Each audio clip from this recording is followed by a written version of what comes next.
Bienvenidos, bienvenidas a Argentina, la columna del canal de Razón y Revolución Vía Socialista, donde periódicamente analizamos las relaciones de nuestro país con China.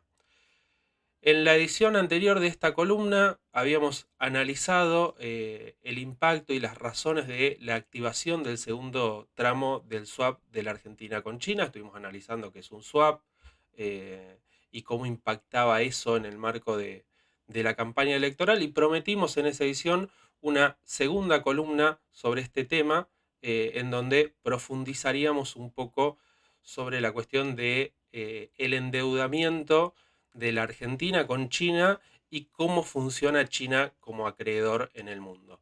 Bueno, ha llegado el momento de cumplir la promesa. En esta columna vamos a analizar con mayor profundidad la cuestión de el endeudamiento con China, tanto de la Argentina como de distintos países del mundo, y a tratar de responder una pregunta que viene flotando en el aire, que es si China es un acreedor más benevolente que otros, y en particular si es mejor endeudarse con China que con el FMI.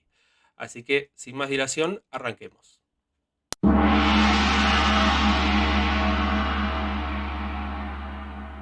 Bueno, arranquemos analizando el financiamiento chino en el mundo, cómo ha sido el despliegue que ha hecho China de distintas herramientas financieras que han llegado a distintos países, sobre todo a lo largo de las últimas 2 décadas.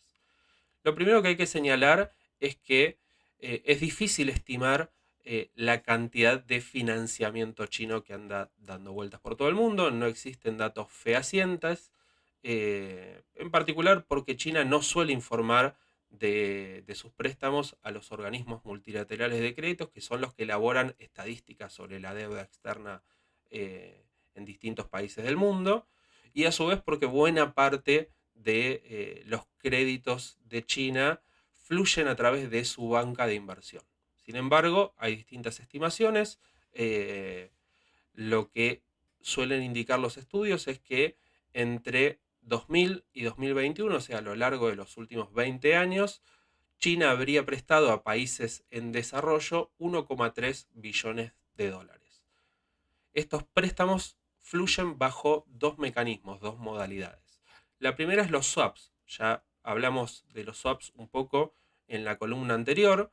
Eh, Recordemos que la Argentina tiene un swap con China que alcanza la suma de 18 mil millones de dólares, de los cuales estos swaps están ahí disponibles para ser utilizados cuando alguno de los dos países lo requiera. Generalmente no es China el que lo requiere, sino el país económicamente más débil. En el caso de la Argentina, a lo largo de los últimos meses, Argentina ya solicitó y se le permitió utilizar 11.500 millones de ese swap. El otro mecanismo, además de los swaps, es el financiamiento a través del financiamiento de proyectos de desarrollo a través de la banca de inversión de China. El China Development Bank, el Exim Bank o el ICBC son algunos de los bancos chinos que suelen financiar proyectos de desarrollo. Represas, puertos, parques de energía solar o energía eólica, gasoductos, renovación de parques ferroviarios. O sea, China viene financiando, sobre todo en los últimos años, muchísimos proyectos, grandes proyectos de inversión en distintas partes del mundo. Estos proyectos suelen implicar que es China la que construye, que se venden como proyectos llave en mano, o que hay un gran componente de importaciones de materiales de tecnología china. Ya vamos a volver sobre eso, pero para darnos una idea de qué impacto tiene eso en nuestro país, eh, podemos decir que hacia 2021 el sector privado en la Argentina acumulaba una deuda con bancos chinos de 2.403 millones de dólares, a lo que hay que sumar una deuda pública de 3.590 millones de dólares. Entre 2015 y 2021, el 23,5% del financiamiento para proyectos de desarrollo en la Argentina fue provisto por bancos chinos, y el China Development Bank con 7.050 millones de dólares. Se encuentra tercero, si hiciéramos un ranking, entre las instituciones bilaterales o multilaterales que más financiamiento proveyeron a la Argentina para este tipo de proyectos en este periodo. Primero y segundo están el BID y el BIRF. Metámonos un poco en por qué China está inundando el mundo con este tipo de créditos, porque realmente se ve en los últimos 20 años un crecimiento exponencial de este tipo de créditos provistos desde China. Arranquemos por los swaps. Los swaps de China vienen incrementándose desde la crisis del 2008. No solo de China, China no es el único país que ha armado swaps con distintos bancos centrales en distintos países del mundo. Durante la crisis del 2008 y los primeros meses después de la crisis, también la Reserva Federal de Estados Unidos impulsó swaps.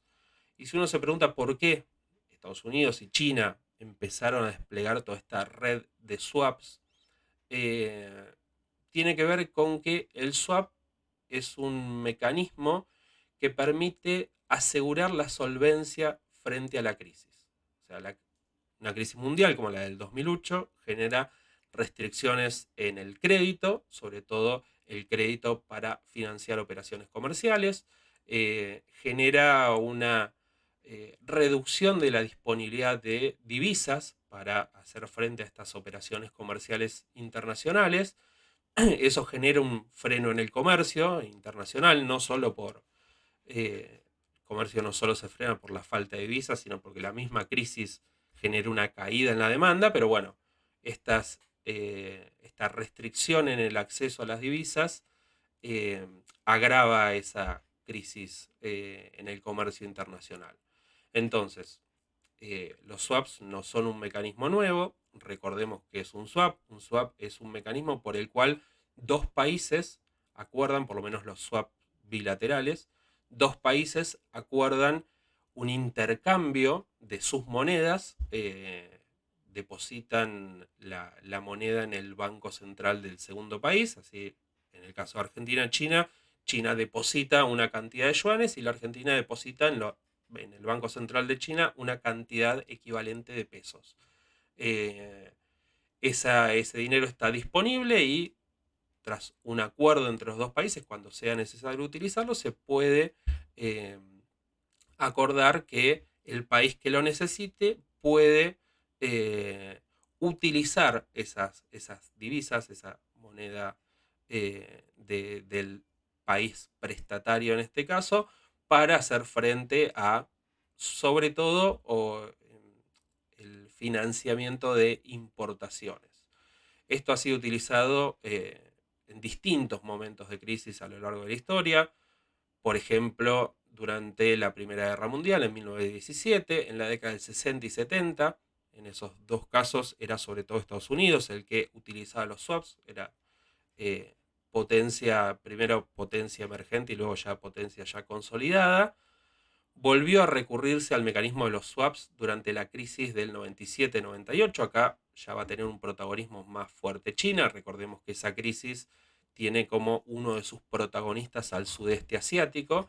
Y después, como decía, durante la crisis del 2008 vuelven a realizarse una batería de swaps impulsados sobre todo por Estados Unidos y por China.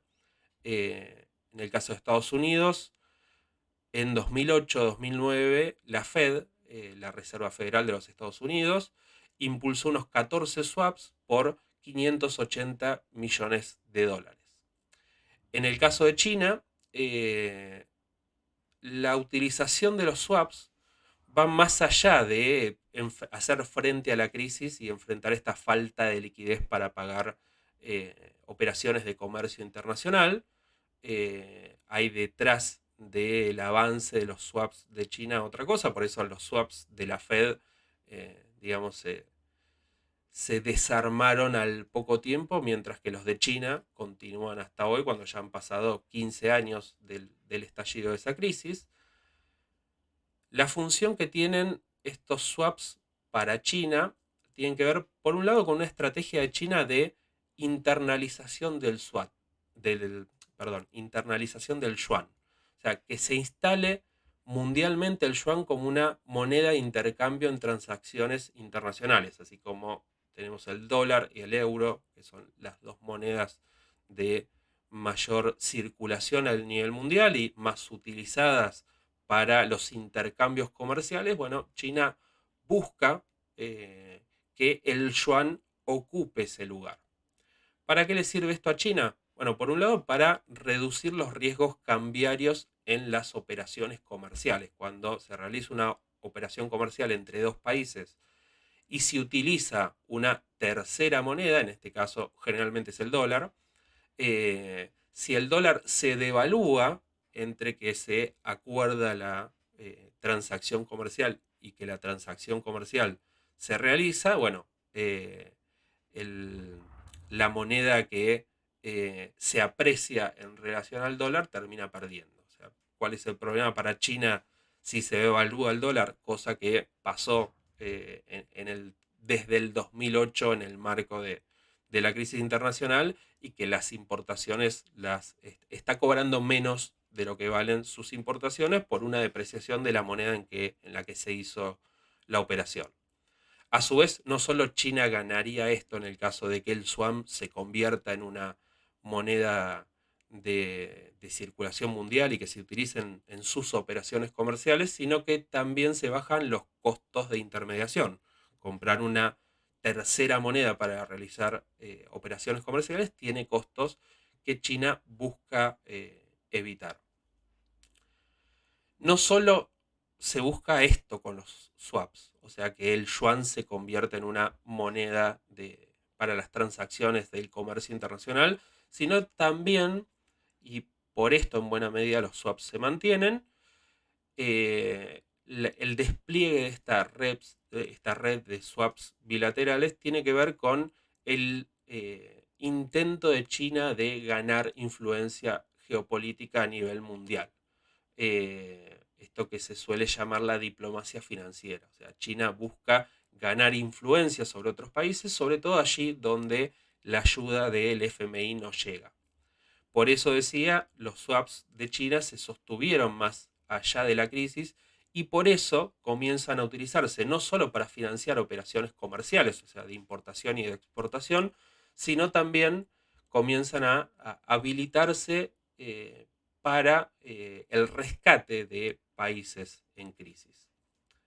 En suma, los swaps le han permitido a China que su moneda, el yuan, gane terreno internacionalmente, le han permitido a China también mantener e incrementar su comercio y sus exportaciones y le han permitido ganar influencia diplomática sobre distintos países. ¿Cuáles son los swaps más importantes que tiene hoy China? Bueno, hay algunos swaps bilaterales que estuvimos mencionando, ahora volvemos sobre eso, pero también hay swaps multilaterales. ¿Qué quiere decir que son multilaterales?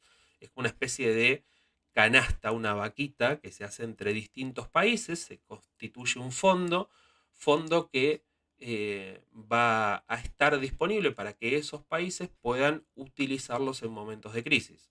En estos swaps multilaterales en los que interviene China, claramente es China como el país más poderoso, el que más aporta, eh, por más que todos los países terminen aportando algo a ese swap, y los países que integran este acuerdo pueden recurrir a este fondo en momentos de crisis.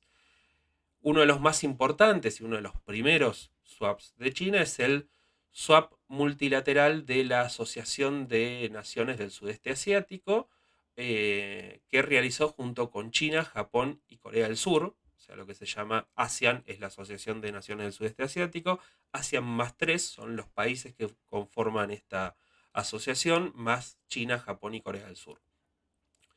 Este swap multilateral tiene su origen en una red de swaps bilaterales realizados en el marco de la crisis del sudeste asiático en 1997, que en 2007, en el marco de la crisis mundial, se convirtió en un swap multilateral, un fondo para que cualquiera de los integrantes que lo necesita pueda acceder.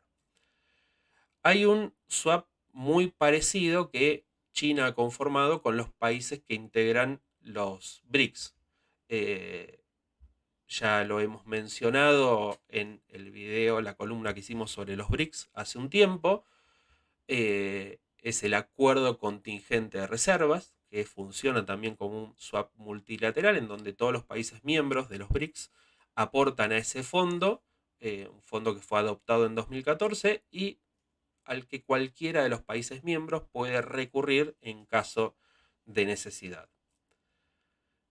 Estos son los swaps multilaterales, son de los más importantes, pero también, como decía, hay swaps bilaterales, o sea, acuerdos que firma el Banco Central de China con bancos centrales de distintos países del mundo. Ahora vamos a ver un cuadro en donde se pueden ver los principales swaps que tiene China con distintos países del mundo. Este es un cuadro que muestra los acuerdos entre 2007 y 2017, son 37 acuerdos.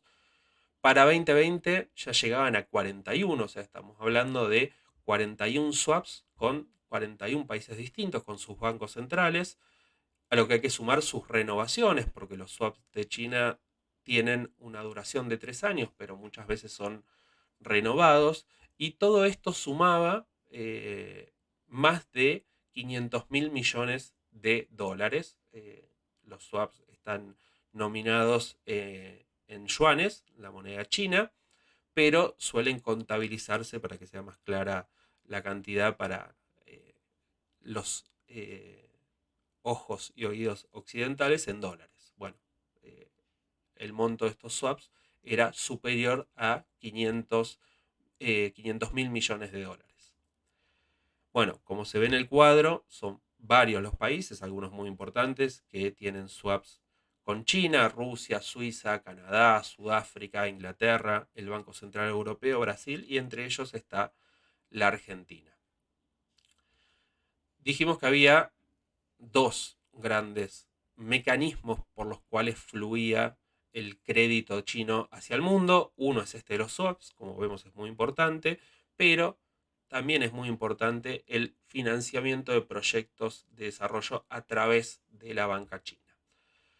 ¿Para qué le sirven? Eso es lo que estábamos intentando responder. ¿Por qué China impulsa este tipo de créditos? Bueno, sirven en primer lugar para que China pueda colocar su producción en distintos países del mundo. Muchas de las obras que China financian tiene que ver con rubros donde China es un productor mundial que tiene, digamos, uno de los grandes productores mundiales en esas ramas, y estos acuerdos de inversión le permiten colocar esa producción. Para poner un ejemplo, los parques eólicos o los parques solares, bueno, China es uno de los principales productores de insumos para la construcción de parques eólicos, de células fotovoltaicas, que son las que se utilizan para la construcción de parques solares. Entonces, que la Argentina, perdón, que China pueda realizar con otros países acuerdos de inversión financiados por la banca china para construir estos parques es una forma de colocar su producción en el mundo. Algo similar sucede con las obras, las grandes obras de infraestructura que utilizan acero chino. Ya hemos visto en una columna anterior, aquella de Techint versus China, que China es uno de los grandes productores mundiales de acero, que tiene una sobreproducción de acero que necesita colocar en el mundo, y entonces estos acuerdos que implican financiamiento chino para la construcción, por ejemplo, como vimos en esa columna de gasoductos, les permite vender el acero chino al mundo. Esta es una de las dos razones por las que China hace este tipo de acuerdos. La otra es que le permiten a China construir infraestructura en estos países, los países que acceden a estos, que firman estos acuerdos de inversión que implican financiamiento chino, les permite construir infraestructura que tiende a consolidar el perfil productor que a China le interesa de los países a los que les presta. Por ejemplo, en el caso de la Argentina, una de las grandes obras financiadas por China es la remodelación del ferrocarril Belgrano Cargas, que sirve para transportar la producción agropecuaria del norte y del centro argentino hacia Santa Fe, producción que, como sabemos, como hemos visto en otras columnas, es el principal, los principales productos de exportación de la Argentina hacia China. O sea, es lo que, lo que a China le interesa comprar de la Argentina. Bueno, se construyen obras que sirven para mejorar, abaratar los costos del transporte de esa producción. Lo mismo se podría decir, por ejemplo, de este proyecto que estuvo dando vueltas a principios de año, que finalmente no terminó quedándoselo chino, que es la construcción de un puerto de aguas profundas eh, en la provincia de Tierra del Fuego. ¿Para qué iba a servir ese puerto?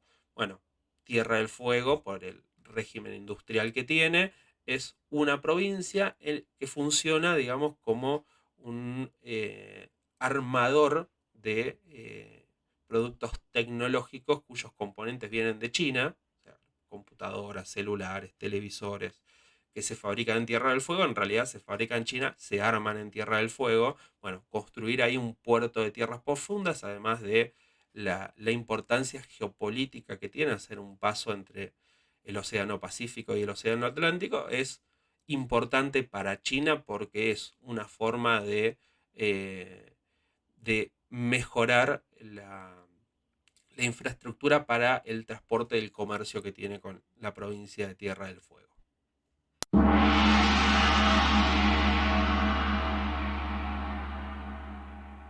Bueno, ya hemos reconstruido, por un lado, la importancia que va adquiriendo el crédito chino en el mundo, algo que va teniendo una importancia cabal para la Argentina. Hemos hablado del financiamiento de los swaps, hemos hablado del financiamiento de las obras de infraestructura. Dimos algunas pistas de por qué a China le interesan este tipo de acuerdos, por qué es tan generosa con sus recursos y por qué los presta tan fácilmente al resto del mundo. Y dada la importancia que esto tiene para la Argentina, conviene preguntarse, bueno, ¿esto nos conviene? ¿Es China un acreedor más benevolente que, por ejemplo, el FMI o el Club de París o las potencias occidentales? Bueno, si uno mira, eh, si uno mira qué suelen escribir los grandes medios y qué se dice sobre esto en distintos ámbitos académicos, periodísticos, depende de donde uno mire, se va a encontrar con dos posiciones completamente diferentes. Si uno mira medios yanquis, China es el peor acreedor. Aplica lo que se suele denominar la trampa de la deuda o la diplomacia de la deuda, o sea, utilizar la deuda como una forma de subordinar a distintos países, algo que los yanquis conocen bastante bien, poniendo de rodillas a sus deudores. Pero si uno busca en otros ámbitos, digamos, otros medios, otras voces, sobre todo en ciertos sectores académicos que suelen ver por prejuicio ideológico, suelen ver a China con más cariño que con el que ven Estados Unidos. China parece como un acreedor más benevolente. La promoción, se habla de la promoción de la cooperación sur-sur, como si en el mundo capitalista las potencias capitalistas se guiaran por preferencias geográficas y no por intereses comerciales. Se dice que China no pone las condicionalidades que pone el FMI. Bueno, vamos a ver cómo funciona esto, cómo es China como acreedor para tratar de responder esta pregunta. Lo primero que hay que señalar frente a esto de, bueno, China es más bueno que otros acreedores, lo primero que hay que señalar es que China tiene un historial de tomar represalias contra otros países. Acá en Argentina lo conocemos, no en relación a la deuda con China, pero sí en relación a la deuda comercial. Eh, Tanto en 2008 como en 2016, China decidió frenar su comercio con Argentina, o sea, reducir sus importaciones de aceite de soja y de poroto de soja como represalias comerciales frente a decisiones de política exterior que a China no le gustaban. En 2008, por la utilización de los la- las sanciones antidumping para poner un freno al ingreso de importaciones chinas en 2016 por una combinación de eso con un gobierno, el gobierno de Macri, que eh, planteó una política diplomática en la que buscaba inicialmente tomar distancia de China. Bueno, frente a eso, China dijo, reduzco las importaciones de los dos principales productos que exporta la Argentina, de la Argentina. Bueno, eh, no parece, digamos, muy benevolente esa reacción. Otra cosa que hay que señalar es que los créditos de China sí tienen condiciones. Esta idea de hay menos condiciones que el FMI, no están condicionados, bueno, es falsa. Eh, por un lado, los créditos para inversiones tienen claros condicionantes a las características de esa inversión. Por un lado, como mencionábamos, por el rubro o el perfil de las inversiones que financia China. Eh, China no financia cualquier cosa, no financia lo que el país que accede al financiamiento chino para grandes proyectos de infraestructura quiere, sino que China financia lo que quiere, que en general tiene que ver con la, con la construcción de obras de infraestructura que terminan sirviendo a aquello que China quiere comprar de ese país. Bueno, vimos el caso de Argentina, mencionamos el caso del puerto en Tierra del Fuego, también el caso ¿cómo es esto? También el caso del ferrocarril Belgrano Cargas y el desarrollo de la red de transporte para el-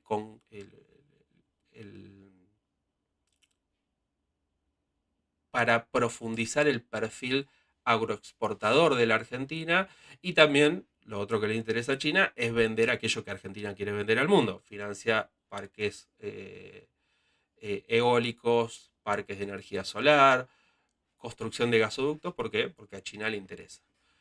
Y a su vez China impone condiciones en esos contratos. Muchas veces hay condicionantes respecto al uso de componentes importados desde China, eh, o incluso a la cantidad de mano de obra china que tiene que haber en esos proyectos. Y cuando a China no le cierra esto, se corta el financiamiento.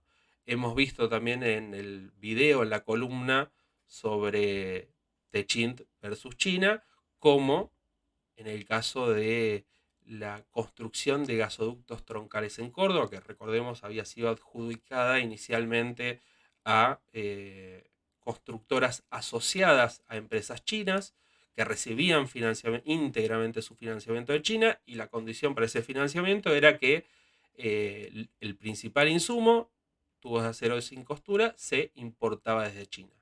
Cuando el gobierno argentino intentó interceder por las presiones de Techint para que una parte de esos tubos se comprara nacionalmente, un porcentaje, ni siquiera era que todos los tubos se iban a comprar en Argentina, bueno, China retiró el financiamiento y se retiró de los proyectos. Pero así como hay condicionantes económicos, también hay condicionantes políticos. Por ejemplo, hay algunos casos en el mundo donde esto se menciona. eh, Mongolia, por ejemplo, tuvo que cambiar su posición respecto a la independencia del Tíbet en 2015 para, se sospecha, acceder a la activación de una línea de swap que tuvo que pedir Mongolia ese mismo año. También se encuentra el caso, por ejemplo, de Corea, que tuvo que limitar sus acuerdos militares con Estados Unidos. Pero sin ir más lejos, digamos, otra vez el caso argentino es gráfico respecto de esto.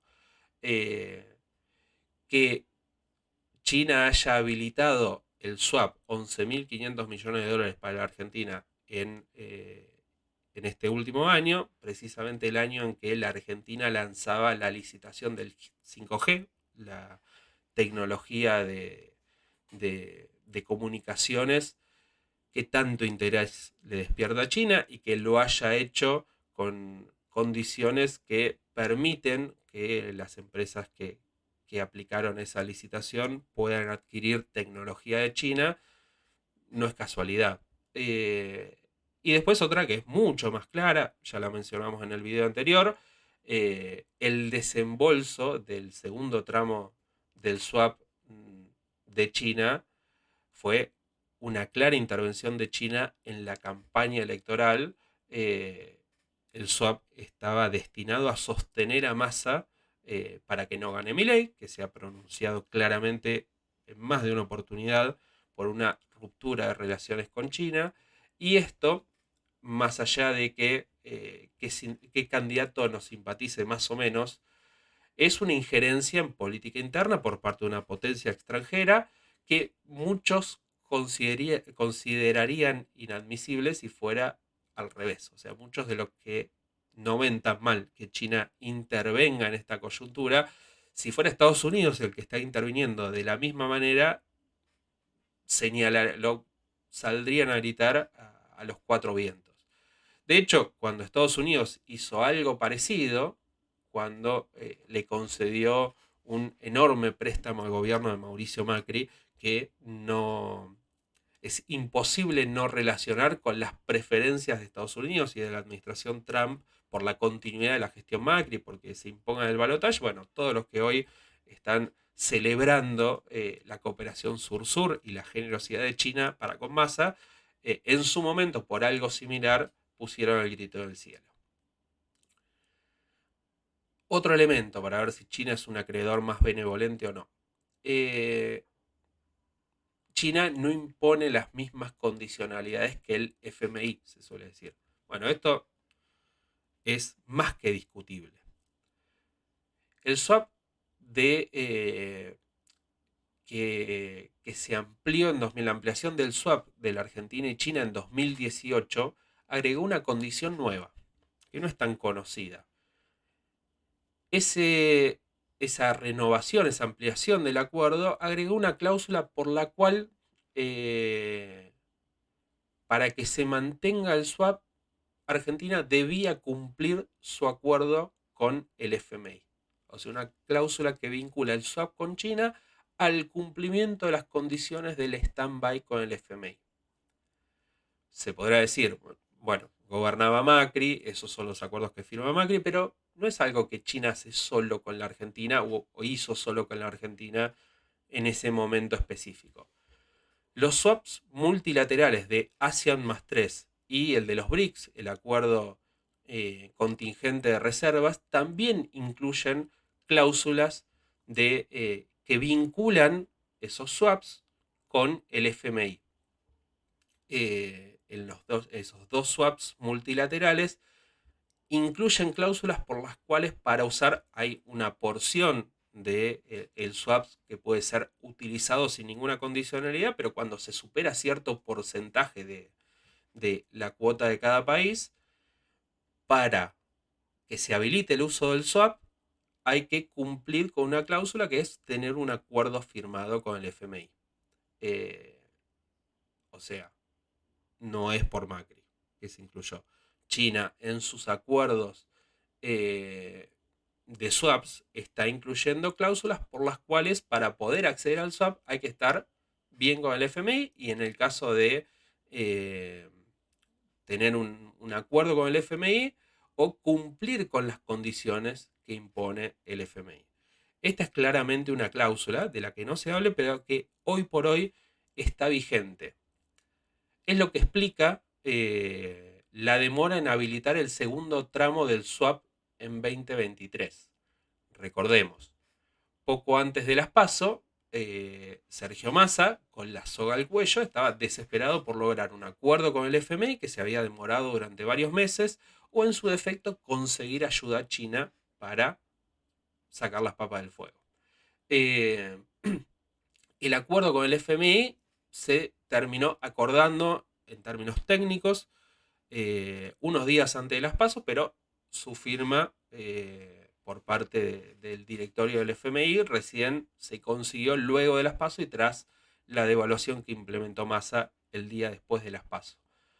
China, en ese marco a la que Massa recurrió para que habilite el swap, para no llegar con la soga al cuello a las elecciones, algo que el propio Massa difundió en los medios como que China ya había habilitado ese segundo tramo del swap. Bueno, China no habilitó el segundo tramo del swap. China también pospuso la habilitación del segundo tramo del swap para después de las elecciones.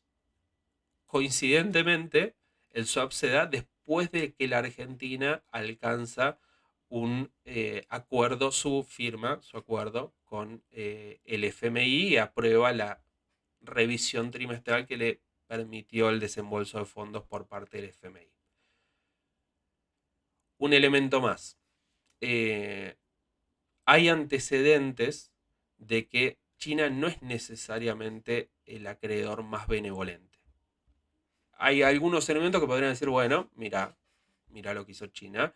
Por ejemplo, China condonó deuda de países africanos durante la pandemia. Ahora, no es algo que China hace siempre. Por ejemplo, China no condonó y hasta el día de hoy sigue cobrando su deuda con Venezuela. Venezuela tiene un acuerdo de deuda por el cual paga con barriles de petróleo directamente. Venezuela era el país que mayor deuda tenía con Chile, con China, unos 60 mil millones de dólares, y esa deuda, a pesar de las dificultades económicas que atravesó Venezuela y a pesar de que Venezuela era prácticamente una plaza comercial de China, a pesar de todo eso, la deuda nunca se perdonó. Eh, Otro antecedente es muy renombrado un acuerdo que realizó Sri Lanka con China. Sri Lanka entró en una crisis de deuda en 2019. China era uno de los principales acreedores, no el más importante, no toda la deuda de Sri Lanka era con China, pero sí era un acreedor importante de Sri Lanka que no podía pagar su deuda. En 2019 llegó a un punto en el cual no podía hacer frente a su deuda. ¿Qué hizo China en este contexto? Bueno, acordó el arriendo por 99 años de un puerto muy importante, el puerto de Hambantota, perdón por mi pronunciamiento, perdón por mi pronunciación, eh, acordó el arriendo de este puerto por 99 años a China a cambio de canjear deuda, un canje de deuda por capital. O sea, le perdonó una parte de la deuda a Sri Lanka, pero a Sri Lanka le tuvo que dar un puerto que va a administrar China por 99 años. Otro elemento más para pensar esto de si China es un acreedor más benevolente. Tasas de interés. Bueno, la tasa de interés de los swaps con China es algo súper discutible porque en general China suele mantener esto en secreto. No suele ser público cuál es la tasa de interés que cobra y esto suele difundirse tiempo después de que los créditos con China ya han sido pagados. Pero hay que decir que no necesariamente es una tasa mejor que la del FMI. Eh, en el caso del último swap, todo parecería indicar que sí, pero por cuestiones más coyunturales que por algo estructural. El, la activación, los 11.500 millones de dólares que Sergio Massa está usando del acuerdo del swap con China, hay que devolverlos en un año. Vamos a volver sobre ese dato. La tasa de interés que la Argentina paga no se sabe, es una de las cláusulas que permanece secreta, pero se podría estimar. El uso del swap con China, el acuerdo swap con China que fue utilizado entre 2014 y 2015, tanto por el gobierno de Cristina Fernández de Kirchner como por Mauricio Macri, terminó pagando un interés que era equivalente a la tasa Shibor, que es la que usan los bancos chinos, más 400 puntos básicos. Hoy esa tasa Shibor está en 2,5%.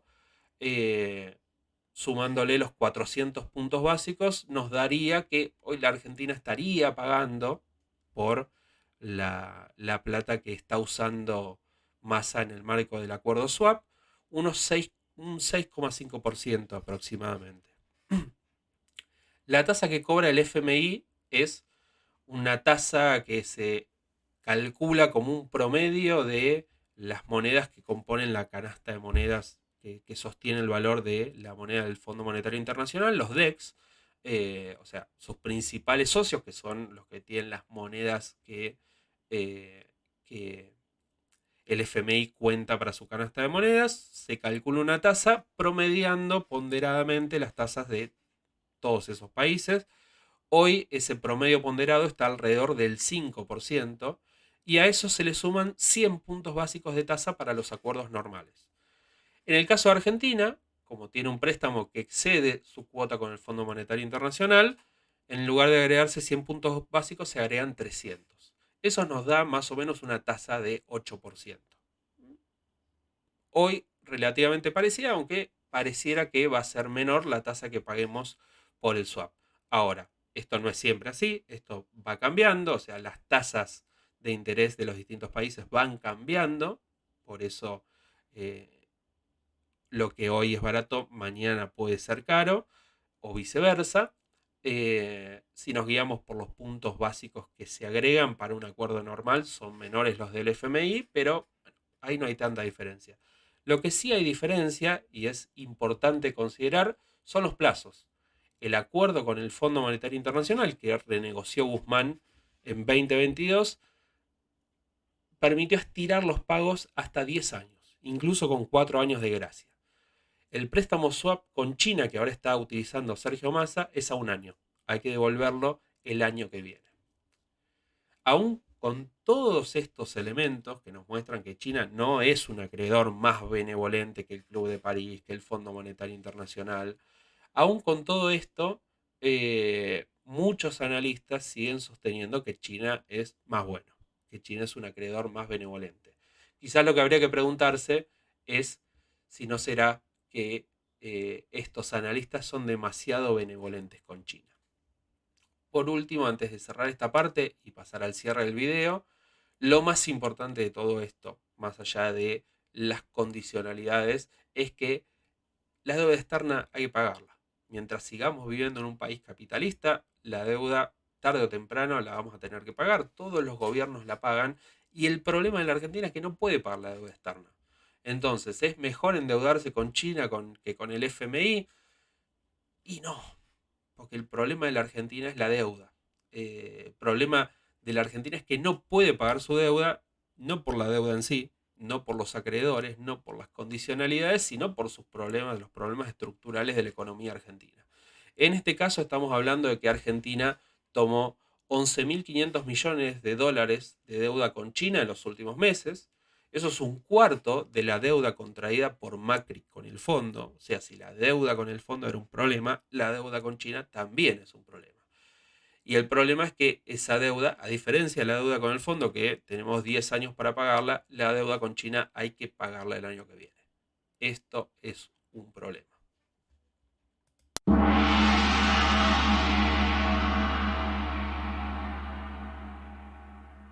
Bueno, vamos cerrando esta columna que ya ha sido suficientemente larga. Lo primero que hay que señalar como conclusión de todo esto es que la asistencia financiera china no es gratis. Implica aceptar presiones políticas y económicas, puede traer problemas si no pagamos, condiciona el perfil de nuestra estructura productiva. En síntesis, no es muy diferente a las condicionalidades impuestas por el FMI o por los Estados Unidos, y en algunos casos son directamente las mismas, porque China, como vimos, que es parte del FMI, está imponiendo como condiciones para hacer uso de sus swaps, eh, está imponiendo como condición que se mantengan los acuerdos con el FMI, o sea que se cumplan las condicionalidades del FMI. Pero esto no es lo peor.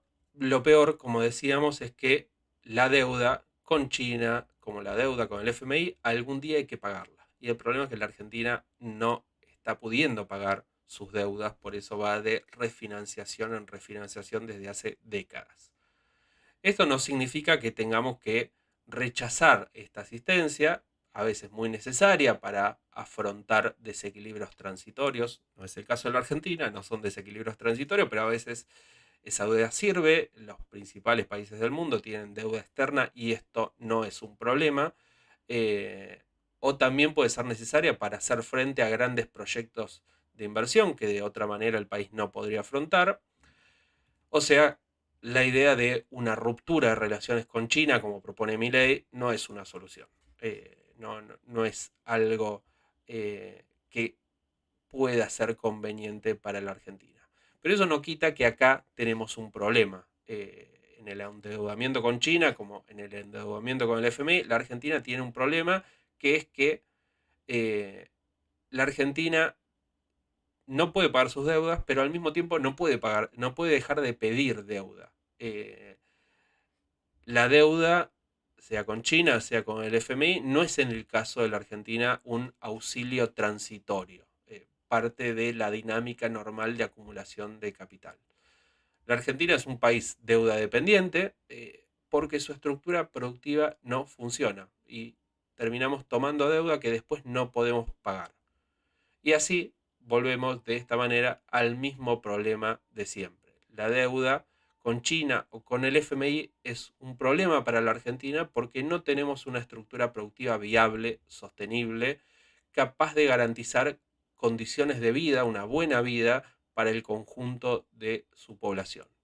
Y porque viene a cuento, porque es acorde a la coyuntura electoral que estamos atravesando, vamos a cerrar la columna con un chivo. Los invito a conocer la propuesta de Vía Socialista, Argentina 2050. Por acá estaremos viendo la tapa del libro que sacamos con esta propuesta, que es un programa, una propuesta para sacar a la Argentina de su crisis y volver a crecer.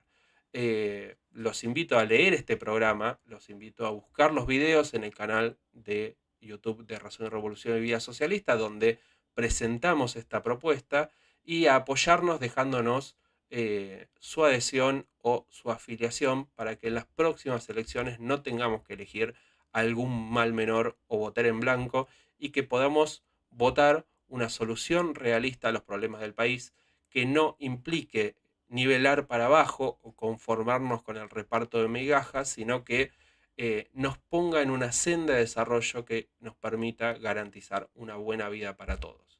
Así, la deuda con China, con el FMI o con quien sea, va a dejar de ser un problema y va a ser un elemento que podamos utilizar para potenciar las capacidades de la Argentina, y no, como es hoy, un parche para seguir estirando la situación hasta que estalle la próxima crisis. Bueno, me despido, los invito también a suscribirse al canal de Razón y Revolución Vía Socialista, a compartir estos videos, a difundirlos, no solo los de la columna argentina, sino de todas las columnas que estamos subiendo al canal. Les mando un saludo y nos vemos la próxima.